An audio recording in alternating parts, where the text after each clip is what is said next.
प्यारे बच्चों, आज हम सामाजिक 8वीं कक्षा में सामाजिक में पाठ पढ़ेंगे मानव संसाधन।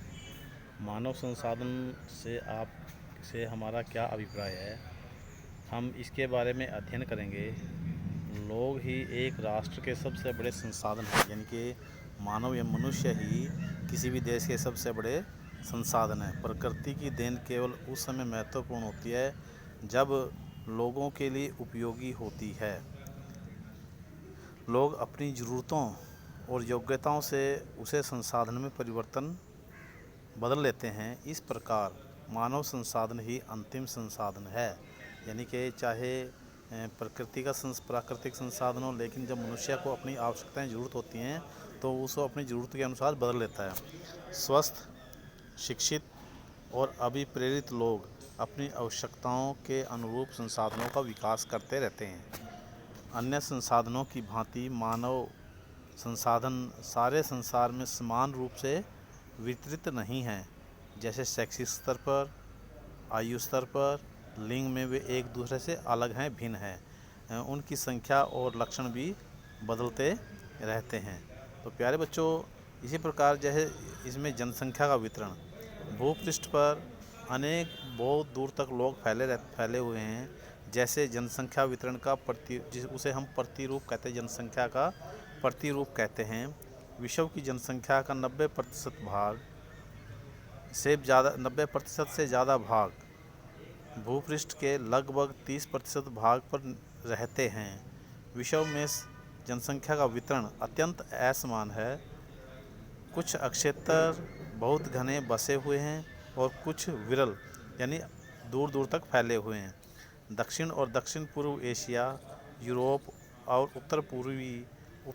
उत्तर अमेरिका घने बसे क्षेत्र हैं। उच्च अक्षांशीय क्षेत्रों, उष्णकटिबंधीय हैं। मरुस्थलों, उच्च पर्वतों, विषुवतीय वनों के क्षेत्रों में बहुत कम लोग रहते हैं। विषुवत वृत्त के दक्षिण की अपेक्षा विषुवत वृत्त के उत्तर में ज़्यादा लोग निवास रहते हैं। विश्व की जनसंख्या के लगभग 3/4 भाग 2 महाद्वीपों, एशिया महाद्वीप और अफ्रीका महाद्वीप में रहते हैं। विश्व के 60% लोग केवल 10 देशों में रहते हैं। इन सभी देशों में 10 करोड़ से भी ज़्यादा लोग रहते हैं।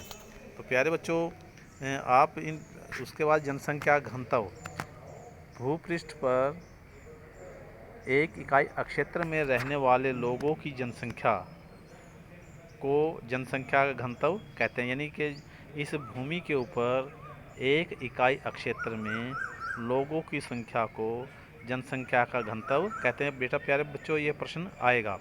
यानी कि हमारे यहाँ पर भारत की जनसंख्या घनत्व कितना है? 382 व्यक्ति प्रति वर्ग किलोमीटर है।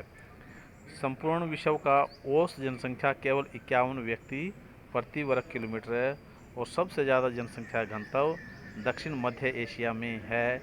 इसके बाद पूर्वी एशिया और दक्षिण एशिया में जनसंख्या का घनत्व पाया जाता है। उसके बाद प्यारे बच्चों, आप करें जनसंख्या के वितरण को प्रभावित करने वाले कारक कौन कौन से हैं? उनके जो जनसंख्या को प्रभावित करने वाले कारक, उनमें मुख्य रूप से सतह आकृति, जनसंख्या, मृदा, जल और खनिज, ये इसके जनसंख्या को प्रभावित करने वाले कारक हैं। तो प्यारे बच्चों, आज हम इस पाठ को इतना ही करेंगे, बाकी कल करेंगे, यानी आने वाले दिनों में हम इस पाठ को करेंगे। तो मैं उम्मीद करता हूँ प्यारे बच्चों, आप इस पाठ को कर लेंगे।